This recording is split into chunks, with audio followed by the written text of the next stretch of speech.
કૃષ્ણ, કેમ છો બધા? આઈ હોપ તમે બધા મજામાં હશો. આજે હું તમારી સાથે શેર કરીશ એક ફરાળી નવી જ રેસીપી જે આપણે સાબુદાણાથી બનાવીશું, જે ખૂબ જ ઝટપટ બની જાય છે અને વ્રત કે ઉપવાસમાં ખાઈ શકો છો અને ઇવનિંગ સ્નેક્સમાં પણ તમે ખાઈ શકો છો. અહીંયા સૌથી પહેલાં આપણે કઢાઈ લઈ લઈશું અને એમાં આપણે સાબુદાણાને રોસ્ટ કરવાના છે. મેં અહીંયા 2 વાટકી સાબુદાણા લીધેલા છે. તમે વાટકીના માપથી લઈ શકો છો.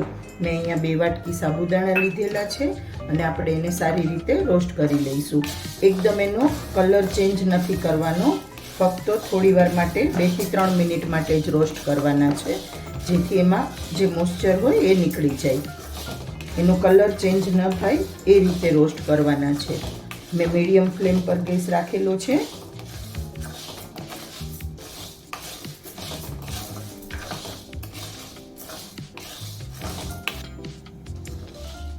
તમે જોઈ શકો છો આપણા સાબુદાણા રોસ્ટ થઈ ગયા છે અને એનો કલર બિલકુલ જ ચેન્જ નથી થયો.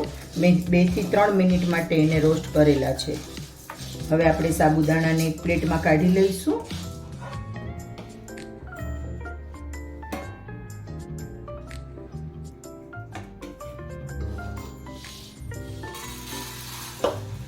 હવે આપણે સાબુદાણાને ઠંડા થઈ જવા દઈશું.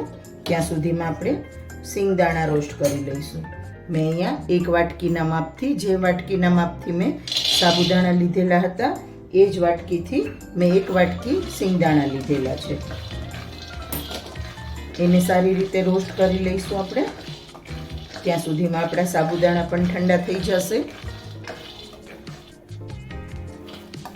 હવે અહીંયા આપણા સિંગદાણા પણ સરસ રીતે રોસ્ટ થઈ ગયા છે, તો એને પણ આપણે ઠંડા કરી લઈશું અને પછી મિક્સચરમાં પીસી લઈશું. સાબુદાણા અને સિંગદાણાને બંનેને અલગ અલગ પીસી લઈશું. હવે સાબુદાણાને મેં સરસ રીતે એકદમ ફાઇન પાવડર બનાવી લીધો છે. તમે જોઈ શકો છો આ રીતનો પાવડર બનાવવાનો છે આપણે સાબુદાણાનો. અને હવે આપણે એને ચાળી લઈશું. ચાળવાનો એટલા માટે છે કે એમાં કોઈ દાણા રહી ગયા હોય તો એ આપણે નીકાળી દેવાના છે.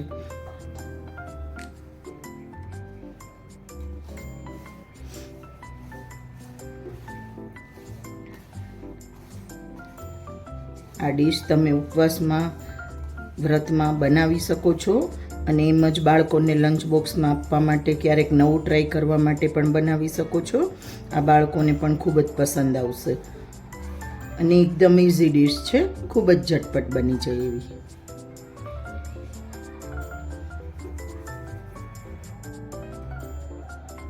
સાબુદાણાનું પાવડરને મેં સારી રીતે ચાળી લીધો છે. તમે જોઈ શકો છો થોડા જે દાણા રહી ગયા છે, મતલબ કરકરો લોટ હોય છે એ અંદર રહી ગયો છે. જો વધારે કરકરો લોટ રહી ગયો હોય તો તમે એકવાર ફરીવાર એને મિક્સચર જારમાં પીસી શકો છો. અહીંયા વધારે નથી રહ્યો, 1/2 ટેબલ સ્પૂન જેટલો જ લોટ રહેલો છે.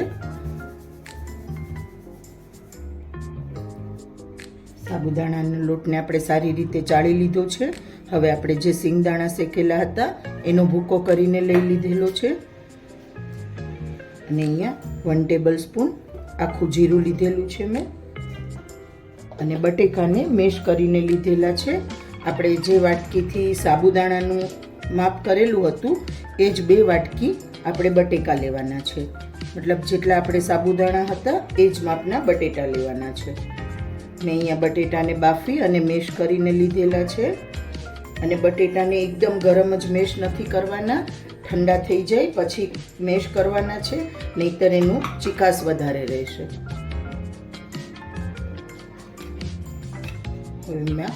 મેં 1 ટેબલ સ્પૂન આદુ મરચાંની પેસ્ટ લીધેલી છે. તમે જે પ્રમાણે તીખું બનાવવું હોય એ પ્રમાણે બનાવી શકો છો. અને 1 ટેબલ સ્પૂન મીઠું લીધેલું છે. અને 1 ટેબલ સ્પૂન આપણે અહીંયા ચીલી ફ્લેક્સ લઈશું. 1 ટેબલ સ્પૂન ચીલી ફ્લેક્સ લીધેલું છે. હવે આપણે આમાં જો પાણીની જરૂર લાગે તો જ પાણી નાખવાનું છે, નહીંતર આપણે એમ જ સરસ રીતે એને મિક્સ કરી લેવાનું છે, કેમ કે બટેટામાં મોઇસ્ચરનો ભાગ હશે એટલે પાણીની જરૂર ખૂબ જ ઓછી પડશે. અને જો ન લાગે તો બિલકુલ જ પાણી નથી નાખવાનું, એને સારી રીતે મિક્સ કરી લેવાનું છે.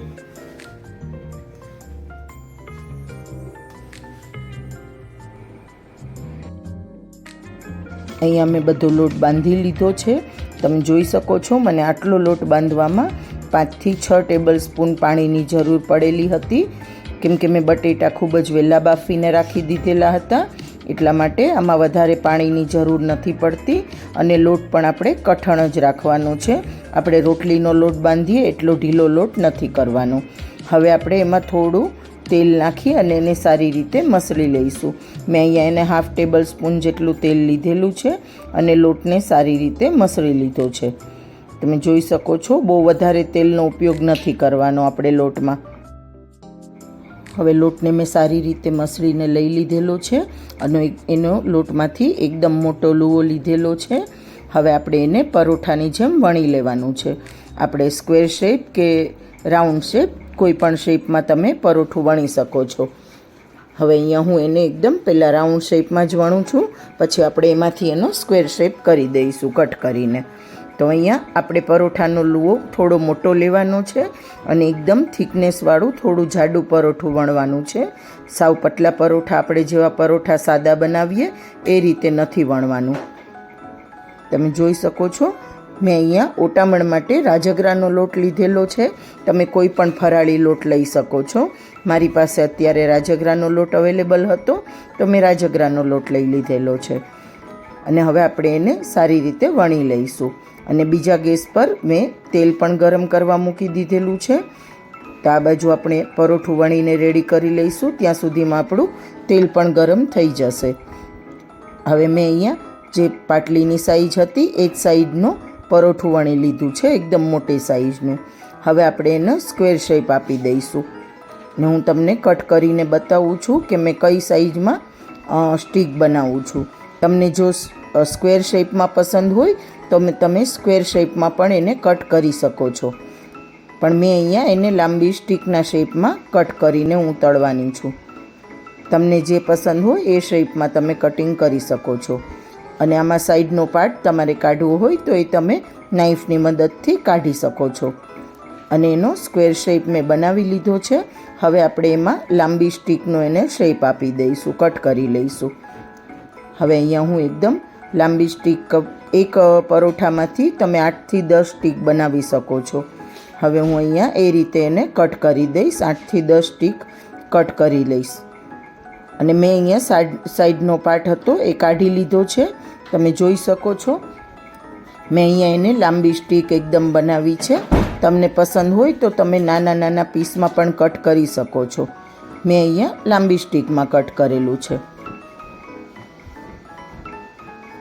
હવે આપણે તેલ પણ ત્યાં સુધીમાં ગરમ થઈ ગયું છે તો આપણે નાના નાના એના વચ્ચેથી પીસ કરી અને નાની સ્ટીક બનાવી લઈશું. હવે આપણે એને તળવા માટે નાખી દઈશું. તમે જોઈ શકો છો મેં પરોઠાની થિકનેસ કેટલી રાખેલી છે.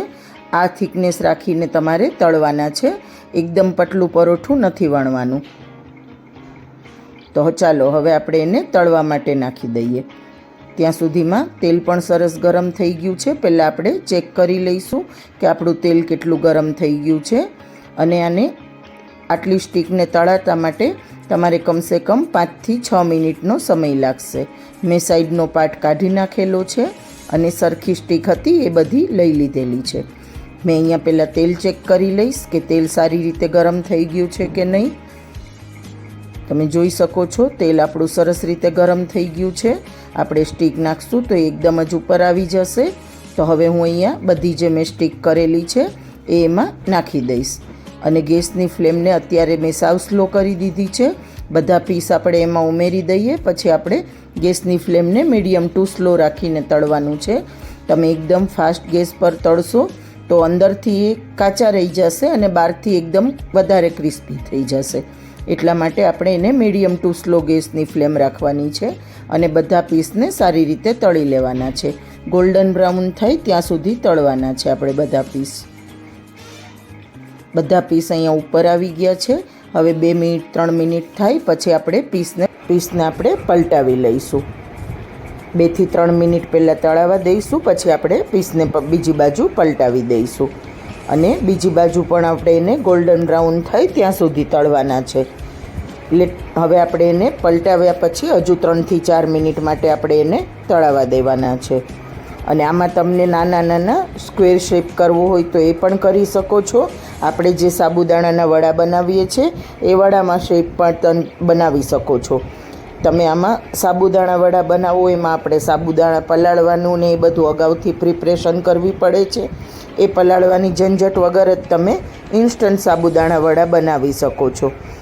અને આને તમે ઠંડા મસાલા દહીં સાથે, ગરમા ગરમ ચા સાથે કે પછી આપણે કોથમીર ફુદીનાની ચટણી સાથે સર્વ કરી શકો છો. તમને જેમાં પસંદ હોય એમાં ખાઈ શકો છો.